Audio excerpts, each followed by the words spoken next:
obboleessa kiyya qaalii kana fakkaata. Situ na fakkaata malee asin fakkaatu. Maali?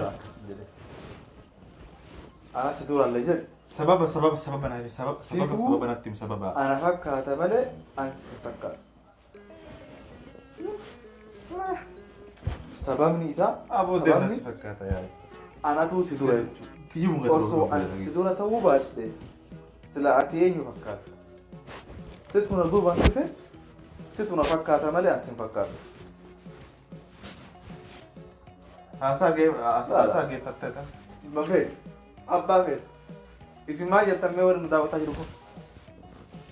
Eenyu isa fakkaata bara ana fakkaata. Anatu isa fakkaata moo isatu na fakkaata. Kanaafuyyuu lachuu wal fakkaata rakkoo miti. Gaafa silaanuu ufta ani san fakkaata. Gaafa ati dhalate silaanuu fakkaata. Situ na fakkaate. Ufumaa la fakkaate. Situ na taate duuba taate kana fakkaate sii malee anaa miti.